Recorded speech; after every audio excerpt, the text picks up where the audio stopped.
So a little trick I learned, if you think you might have a cut on your finger but you're not sure, just put a little acetone on there. It'll find it. We are converting my two-wheel drive extended cab big block drag truck over to four-wheel drive for reasons that apparently only make sense to me, but I think it's a challenge and I think it's going to be a lot of fun. So we're starting with a completely new chassis that we're building from the ground up. Now, by the time we're done with this frame, every part of the suspension is going to have been modified from stock. So instead of the torsion bars up front, we're going with coil-overs, and then out back, instead of leaf springs, we're going to have an adjustable forelink and coil-overs. Now, I have some really cool lightweight control arms and spindles that are on the way, but before I can get those mounted up, I need to go fix somebody else's mistakes, because when I bought this frame from the junkyard, they didn't tell me it had a lift kit installed. And unfortunately, when they installed the lift kit, they chopped off some important mounting brackets that I am going to need, both there and there. Now, obviously, to install a lift kit, that's kind of part of the work, but I need those brackets back. And instead of building them from scratch, trying to bend some metal and have it look factory, which would be a little bit difficult, I called my friend Jason from Mohawk Motors, and he parts out these GMT 800 Chevy trucks. I gave him a list a mile long, and he got me every last part that I need. Over here, we got a handful of, just hardware, things like that. I don't really like using aftermarket, just part store replacement bolts, so I got some really nice OEM mount hardware. We'll get that cleaned up. We'll get a steering center link to replace the lift kit one. Transfer case shift assembly, because obviously I want to go to four-wheel drive. I don't really want to mess around with the electronic transfer case. I want a mechanical shift one. But most important, all that stuff can wait. The most important thing that I need are the brackets. So he sent me 2 sections of the frame, quite a bit more than I actually need, but that's okay because I can just kind of chop off what I want, duplicate a pattern over there, make the trim, cut the thing to match or whatever, get the stuff welded together. And then before we burn it in for good, I'll just put the diff in and I'll put the cross member and make sure it all lines up. But anyway, I'm excited to get started on this chassis, so let's get to cutting.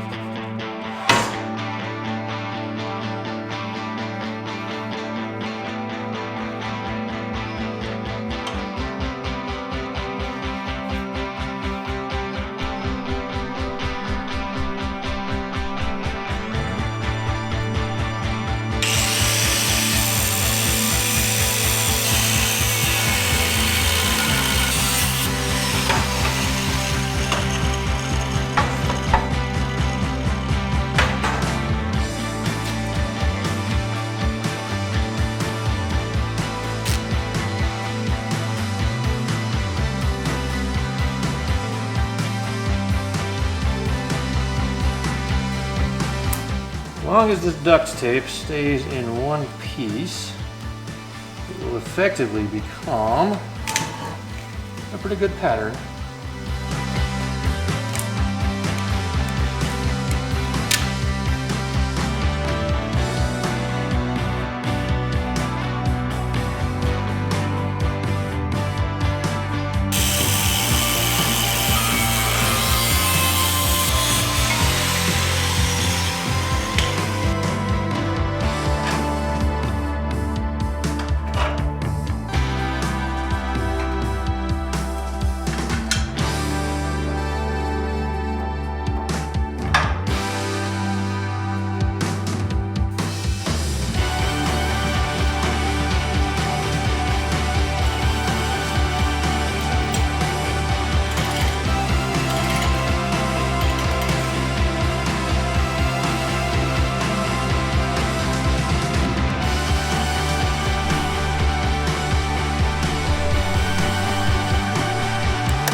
So this frame is kind of turning out to be the gift that keeps on giving, but not in the way that you would want. I keep finding all these little deviations in the frame, like it's tweaked here and there in like 3 or 4 different places. The very first one you guys saw me fix a while ago, the frame rails were kind of bowed out.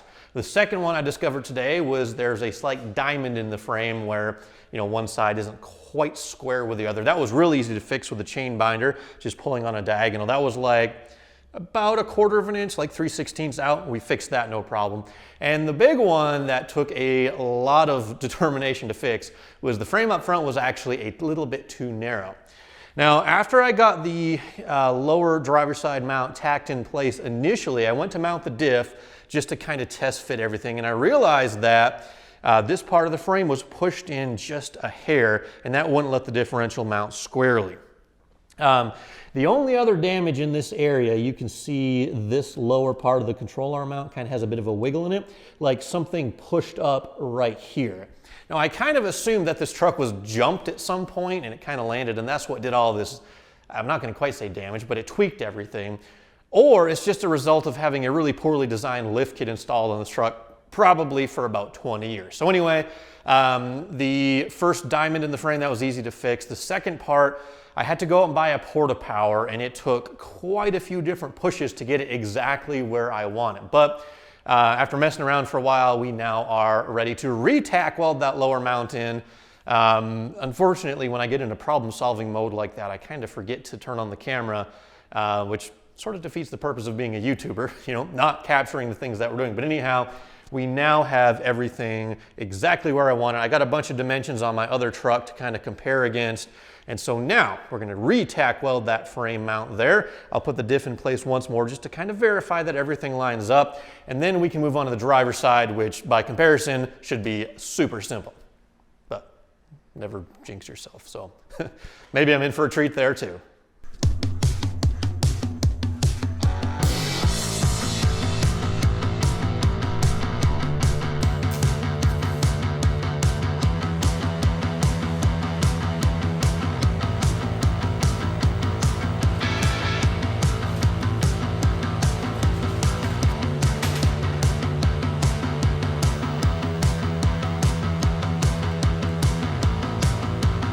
Really hope it fits this time because those tack welds are turned out to be a little more than a tack.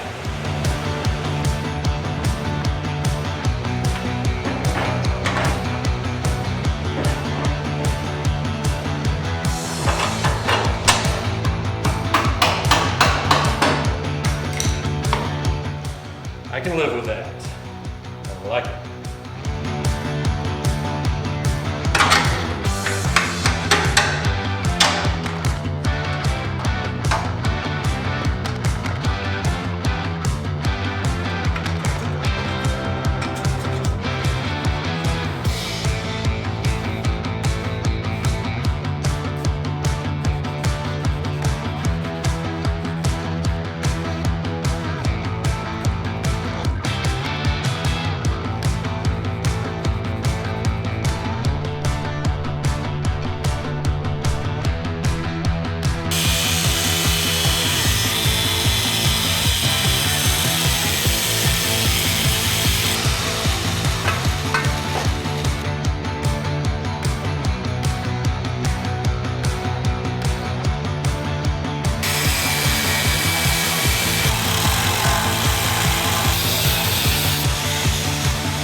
So if I had to do this job all over again, obviously I would try to find a frame that was not modified or, hit or in a collision or anything like that. Try to find a perfect virgin frame to work with. But now that we have, this job's probably taken me between straightening the frame and welding the stuff on, probably like 8 or 10 hours, maybe.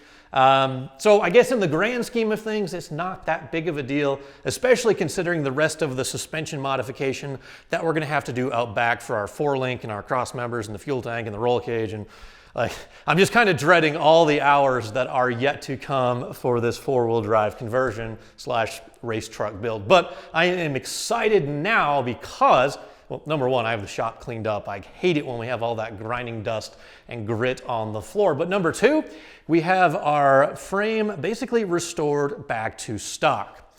Now, I haven't finished welded this stuff just yet because, as you probably noticed earlier in one of the shots I put in there, my TIG welder is just about out of argon. We're just about due for refill. So I'm gonna head down to Humphreys, grab a fresh bottle of that, and then I'll finish weld. But I just wanted to show you guys real quick, I'm kind of proud of how I got this thing to fit. One way that you can check if a suspension component lines up perfectly is if the bolts slide in and out. So there's my lower control arm bolt right there. Check it out. Easily, boom, goes in and out. Same thing with the cross member bolts there. In and out, not a big deal at all. So, yeah, all that work to return the frame to stock. The differential fits. We have the other control arm. I test fit that one already. And all that's left is finish welding. My plan for that is to TIG weld the outside, and then I'll probably MIG weld the backside just because I can't get the TIG torch and filler in because it's like a really small pocket. And I did mess up a tiny bit. I'll show you guys this, full disclosure. When I trimmed this frame side, you can see there's a little bit of a gap there, about 1/8 of an inch. I normally like to have almost 0 gap, then I'll kind of bevel the opening, but not a big deal. The TIG will fill that right in, and we will be just as good as new. So let's get some gas.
So there's nothing like taking 2 trips to the same place in one day. I literally have like a 5-inch seam left to weld on the inside of the control arm pocket. I hardly ever use my MIG welder, so I didn't realize I was out of wire. So back to the store, got some wire. Now let's head back to the house and finish up.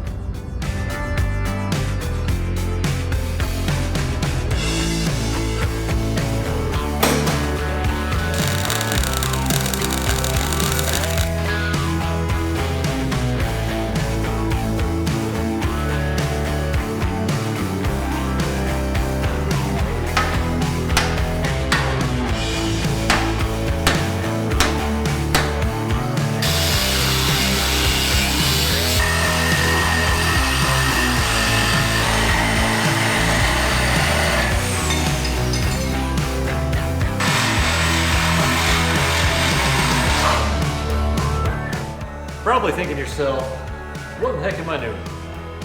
I'm thinking the same thing too. But this guy's bent. I got another one to like fix it.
Well, after several more hours of cutting and grinding and welding, my nostrils are completely packed with all kinds of nasty stuff that probably shouldn't be in there. I've got a really cool metallic taste in my mouth, but more importantly, our frame is 100% returned to factory condition. Now, I don't know who thought it would be a good idea to install a lift kit on this truck and then go jump it, which is what I think happened. But to those two people, assuming they were different people, I want to have some words with you because you have caused me a lot of work. Now, yes, I know I probably could have shopped around and found a frame that was not bent from a junkyard, so shame on me for that one. But either way, we now have a frame that is back in the shape that it's supposed to be. So yeah, these are the two brackets that were torched away that we had to fix. That was the driver's side, that's the passenger side right there. And the finished product, boom, check her out, guys. All welded up, nice and straight and smooth. This was the more important side because the diff mount right here, that was completely gone. And on this side, all that was really missing was the sleeve for that lower mount there. And we have our cross member back in place. And then all the last little bit of messing around you saw over here was basically to straighten out this little strike pad for the bump stop mount. So basically all I did was chop apart the old lower plate, straightened out the vertical pieces, and then I dissected the last bit of the frame section from Mohawk Motors, which by the way, thank you again, Jason, I appreciate it. I dissected that frame chunk and I welded it back in place here. And then I did already grind off the lower cup for the bump stop because I am gonna have to trim this kind of corner out when I do my coilovers, which you'll see in a next video. The control arms and spindles should be here hopefully early next week, and that'll kind of let me start mocking up the front coilovers. And then long term, I'm not entirely sure if I want to get this thing into a rolling chassis and then put it under the truck, or if I just want to like get the front suspension done and then put it under the truck with leaf springs, then a little bit later on do a 4-link. There's like a million different things that have to happen in order to get the truck back in one piece. And the only thing I don't like about this right now is it takes up the whole shop, obviously, and this piece is very difficult to move, not being a rolling chassis. So anyway, that's just kind of my thinking about what I need to do in the future. I do appreciate you guys watching. Thank you so much. If you want to learn more about the UglyTruck and kind of see what it's all about, check out the last video of us down in Vegas doing some hits on the quarter-mile track. We got so very close to getting a 10-second pass in the quarter with a stock engine. And let me tell you guys, it's going to happen.